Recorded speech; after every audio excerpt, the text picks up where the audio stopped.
Hello, this is Mr. Doty, and I am going to go over a little bit of Chapter 14, or if you're just looking for some information on pictorial drawings that are used in mechanical design and such.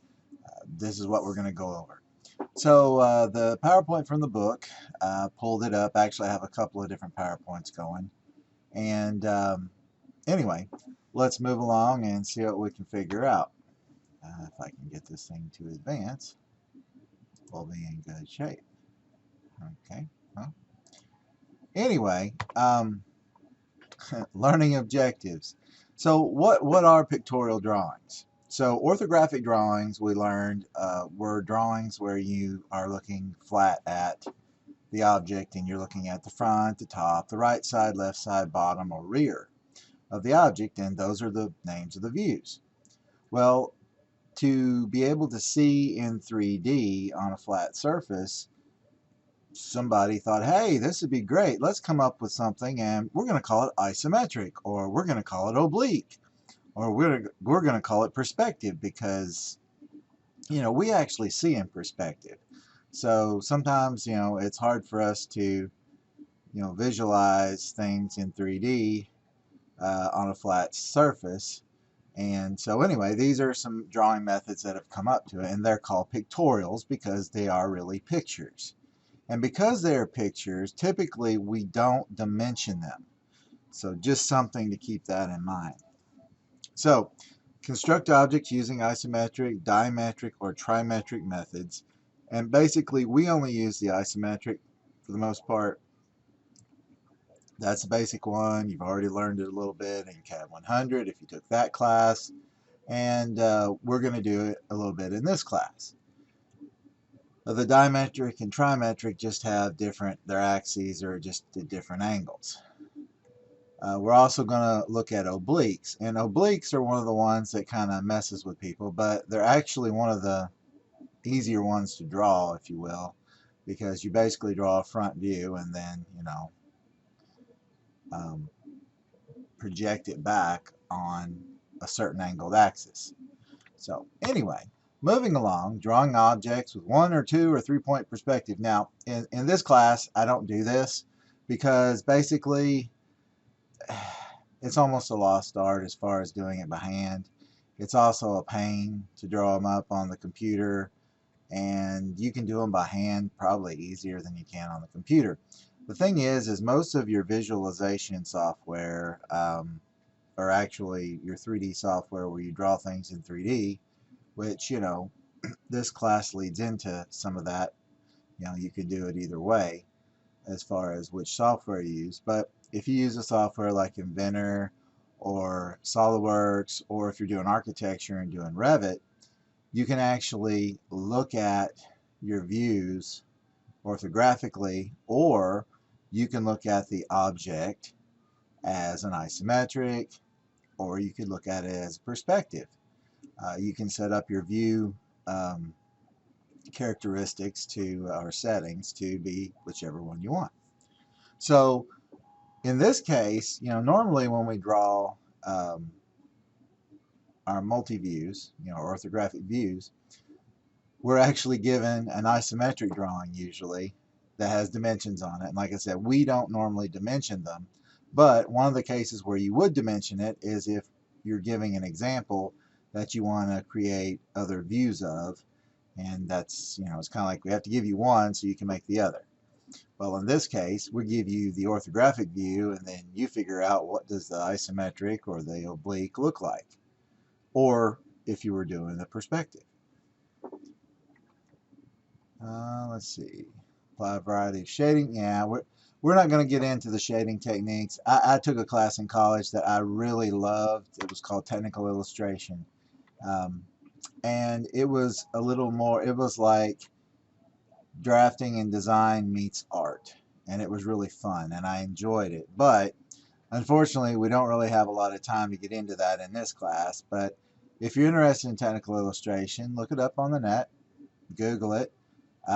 There's some really cool stuff you can do. You can do shading, you can do all kinds of neat things and make some really cool drawings and illustrations of things. And of course, now with different software that we have, you can take your drawings and your models and you can do some cool stuff with them with some different, it's built into the software that you already have, or you can pull it into other software and do some stuff that, dress it up, make it look all pretty. Okay, so like it says, we now create them using CAD or illustration programs. There is a pictorial drawing standard. It's the Y144M. They're all Y1414, but 14.4 basically ASME. But anyway, those are all your different standards. You have one for pictorials, you have one for orthographics, and all this other stuff.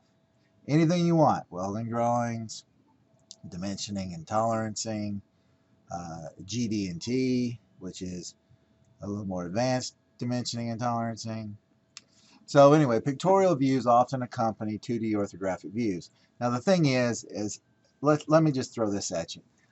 If you're using Inventor or SolidWorks, you don't have to give me an isometric every time on a drawing, because sometimes there's not room. The reason we put an isometric on a view, on an orthographic sheet, is so that we can show what the item looks like in 3D, basically. And the thing is, though, in the real world, we don't do that as much unless we're doing like an exploded assembly view. That we do a lot of times. You'll see them in tech manuals where, an assembly manual where you want to put something together. They'll usually show an exploded assembly view of something, and it's an isometric usually, because it's at an angle and it looks 3D. So those are some things where you run into that. Useful for a variety of applications. Clarifies basic complicated engineering designs, like the assembly, so that you can see what it looks like put together or exploded. And then, oh hey, that goes there. Oh, that makes sense. Helps designers and engineers work out spatial problems, most often as the basis for technical illustrations. Now, I'm sure you've seen magazines where, like Mechanics Illustrated, Science, Popular Science, Popular Mechanics, all those kinds of magazines. There are tons of illustrations in there. They'll do cutaways showing you the inside of a motor, inside of a tool. Well, a lot of times, they used to have to illustrate every one of those, draw them by hand.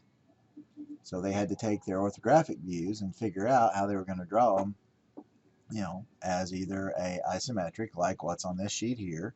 So this is a part. It's showing you the orthographic views, the front, the top, the left side view, and then, hey, here's what a 3D view of it looks like, or an isometric. The reason I know it's an isometric is because it goes 30 degrees this way, 30 degrees this way, and then it has a vertical axis here. So I've already mentioned a few things already, like use it to help with design, instruction manuals or assembly manuals, parts catalogs, advertising literature. You can see on a lot of older signs and advertisements, you'll see these kinds of things because they didn't have pictures or 3D models, 3D illustrations that they could pull and put into print. They had to draw it by hand, and that takes a little bit of talent and a little bit of artiness, if you will. I've always considered drafting to be precise art anyway, but you don't have to be an artist. But where these pictorial drawings come in and technical illustration, that's where you bring the art in a little bit more. Anyway, I think they're fun. I like them. I think they're cool because it just, when you get done with something like that and you're like, man, that looks really good. It's one thing to draw the views. It's another thing to go in and shade it and kind of make it, shade it, color it, whatever you need to do to make it look good. Okay, presentations, obviously, because you want to show off and present, hey, this is what I want it to be. Assemblies, construction, all those kinds of things. Okay, so basically, like I said, isometric works like this. You've had a 30-degree axes running this way, 30-degree axes this way, or 120 if you're in CAD. It's 120 off of here, but it's 30 off of horizontal. And then you have a vertical axis. And you'll notice it's 100%. We don't scale any of our axes. They're all 100, it's all 1-to-1. So you don't scale anything. On some, you do. But for an isometric, that's just the easiest, simplest one, and that's why it's used all the time. It's just an easy way to show you a 3D looking view of an object. And you don't scale anything, it's at 30 degrees or vertical, and you're good. And you project off of your different planes. You measure off of each plane, like you measure down each of these axes to get whatever it is you're looking for. So sometimes you have to, find a spot on one of the axes and project up or back or whatever to find the points in the view. All right, so given this, so to find this piece here, well, this surface here is on one of my axes. So if I draw this, draw that shape, well, this is obviously going to be on this axis because it's horizontal, if you will, or it's the same angle as this, and so is this. So I can go up whatever the full height is. I can measure over whatever that distance is. I can copy this line over to here and draw it that way. And then I can measure down, and then I could copy that over, and then I'd see where that meets. But once I find this point, and once I find this point, then I can actually draw a line between the two.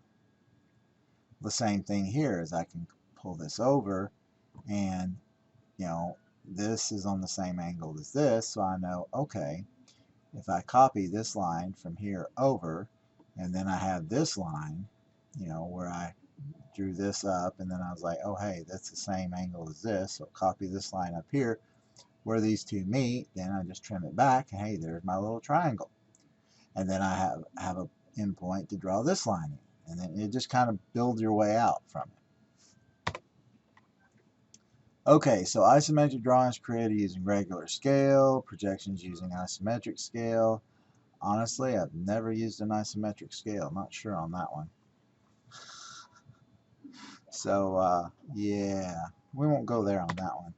Like I said, I measure along my axis, okay? And since you're going to be using CAD for it, that's just what you do. You measure along each axis. Even if you're drawing it by hand, that's what you would do. All right, so you'll notice that circles, they turn into ellipses. In the old days, we had ellipse templates. In fact, AutoCAD has an ellipse command built into it that does iso circles, which are your isometric circles, and it does it correctly every time. You just have to pick on, if you're on this iso plane, the right iso plane, the top iso plane, or the left iso plane. And we can talk about that separately on a different video about actually drawing things. Okay, so regular isometric is most common. You could draw the bottom of it. It doesn't really matter. Most people don't need to, but you could. Long axis for long objects. They just like rotating pictures, I guess. But anyway, the main, I don't know what the deal is with this guy right here, but this one, I don't think that's a good example of what they were trying to get you to do there. But anyway, here is where they've given you an orthographic drawing, and then they box it in, and that's just how I do it. I use boxes. I will box in the dimensions of the overall object, and then I will just kind of cut it away, so to speak, and find all my points. Okay, the other thing is here is like if it's circular, so you take your different ellipses, you've got them in there, and then so you draw your base, and then you copy it up, and then you copy this circle up again, and then you'd have that circle there, and then you trim it up, and that's kind of how you lay them out. Here's what I was talking about. You have your isoplane right, isoplane top, and isoplane left as far as your circles go. And so here's examples of where they would be. That's the top. This is the right side. They don't have any on the left. But anyway.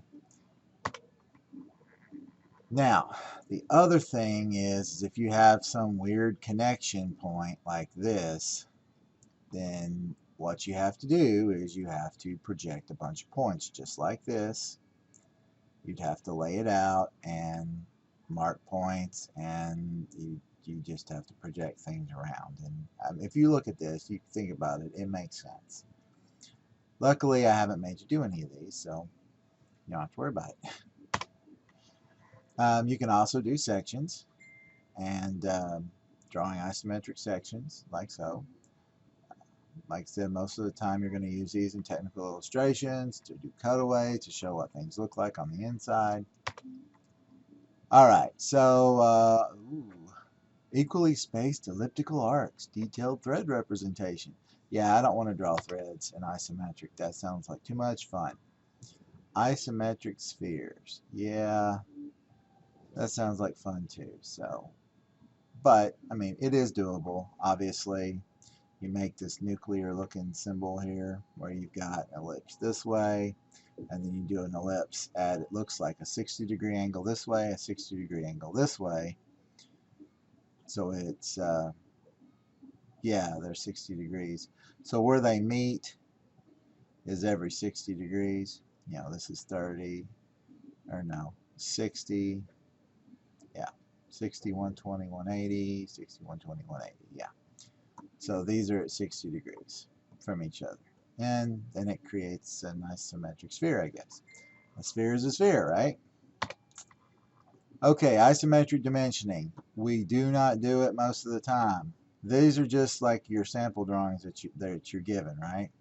So that you can draw the isometric view, or the orthographic, sorry, views of the object. And now they do it. They will dimension sometimes on there's piping diagrams that I've lost the name of. But anyway, when you draw your vent diagrams for a for your vents for your plumbing, sometimes you will draw those in isometric. And I actually did that for a job one time, and that was a skill that I learned that was pretty cool, I thought. And it was something that I didn't learn anywhere else. So unfortunately, I have lost the name of what it's called, but that's okay. Anyway, but they're just and actually some of your freshwater plumbing, usually it's the waste piping, your sewer piping or waste pipe that you are going to use, or drain pipe, if you will. That's what you're going to use to do your isometrics on. Typically, they don't do the fresh water, you know, hot and cold water, but you can, especially if you're trying to, in commercial drawings, you'll see it a lot of times. Residential, we don't do it a whole lot. Or if it's some kind of piping where they want to show how it's, you know, located inside of a, you know, some kind of an industrial setting. You know, you've got a big set of machines that has, you know, different kinds of, you know, it may have air piping running to it, you know, for compressed air. It may have different kinds of, well, it could have water, it could have chemicals running to it, drains for that, all kinds of different things. So anyway, that's kind of where we would use them, but typically we don't dimension. Okay, now let's move along, and I'm not going to go a whole lot on here. So dimetric pictorial representation, it's okay. So isometrics are part of what we call axonometric projection. You have isometric, dimetric, and trimetric. And basically, we just use isometric. The other two, like I said, dimetric and trimetric, they use two different scales for the measurement. So like isometric uses 100% scale. Trimetric you'll have a different angle and different scales so that it gives you a different view, basically. So that's just kind of where that goes. And that's one of the reasons we don't do them, because, you know, they're kind of a pain, because you have to go, what scale am I supposed to use? What angle? And so on. And they don't show you what the dimetric. That's funny. Well, anyway, dimetric's similar to this. And like I said, we don't use them very often. But if you want to look at it, it's in the book, I'm sure. All right, moving along. Exploded pictorial drawings. Exploded assemblies show relationship of parts in a realistic manner. You'll see them in parts catalogs, owner's manuals, assembly instructions. Isometric drawings are the most common kind, can include center lines between the part and sub. In other words, the different pieces are connected with a center line so that you can see how they go together. Like this one goes here, but they explode it and move it out away from each other so that you can see what the part looks like, so that when you're trying to put it together and go, aha, I see how that works.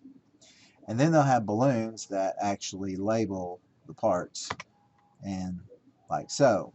So this one doesn't have the labels on it, but you'll see you have your center lines, you have all your pieces showing where they're going to go. This is going to go in there. This is going to go into there. I don't know where this guy goes, but, you know, they're showing him on here for some reason. You got this switch looking thing here. It goes down. They got some O-rings and a washer looking thing there. Anyway, just kind of different ways of showing how things are put in.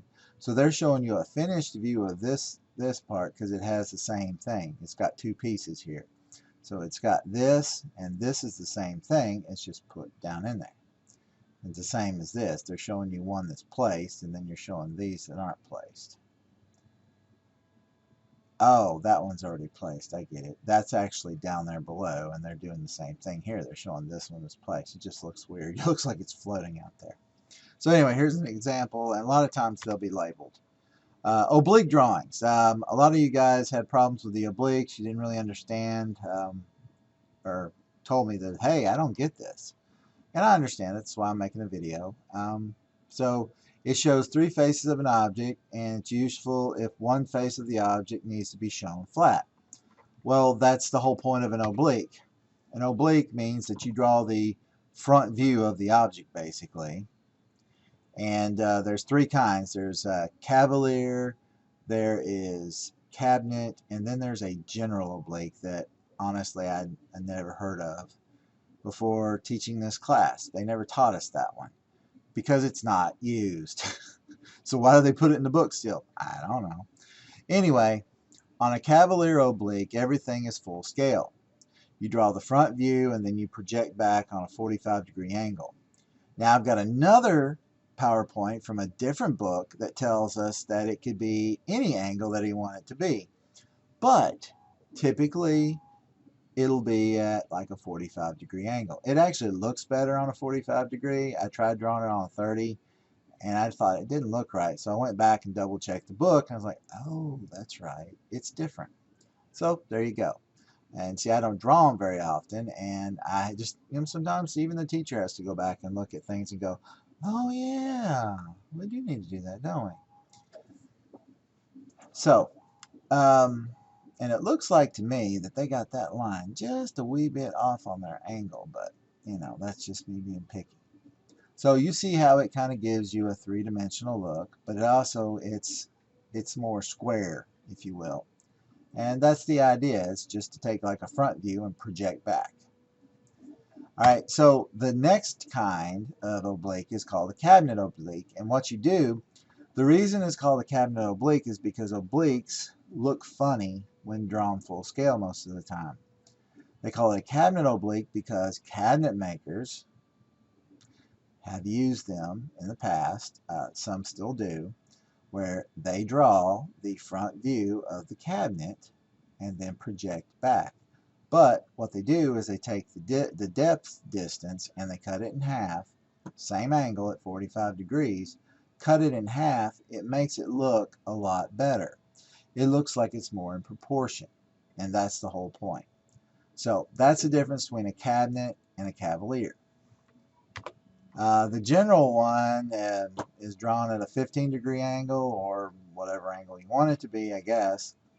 I think the whole idea is that a general oblique can be randomized, so to speak, so that you can make it the angle that you want. But thank goodness for this book, it just says, let's just draw them at a 15. And maybe that's really the way it is. Problem is we don't do a whole lot of obliques anymore. In fact, in my CAD 100 class, I don't do the oblique part, I just do the isometric. Maybe I should. That way you have an idea what they look like. Because they're really not that hard to do. So the difference here is you're at 3/4 scale. So you've got your general, which is at 3/4 scale. You've got your cabinet, which is at half scale. And then you have your Cavalier, which is at full scale. So those are your different obliques. All right. Quickly going to go over perspectives just to help you out with the quiz, or help you out if you're trying to figure this stuff out. You've got 1-point, 2-point, and 3-point perspectives. They are kind of fun to draw, but they take time. And unfortunately, the way things are nowadays, we've only got so much time to get these classes done. So we kind of, and the other thing is, I want you to have the skills for things that you're actually going to use. So you're not really going to use this very often. And like I said, it's more artsy. It is kind of fun to do, and it is kind of neat. I've done a few different ones by hand over the years, and for different people, you know, how they're usually houses. A lot of times, when you're doing perspective, you're dealing with architecture. Like 1-point perspectives would be like for interiors. 2 points are for exteriors.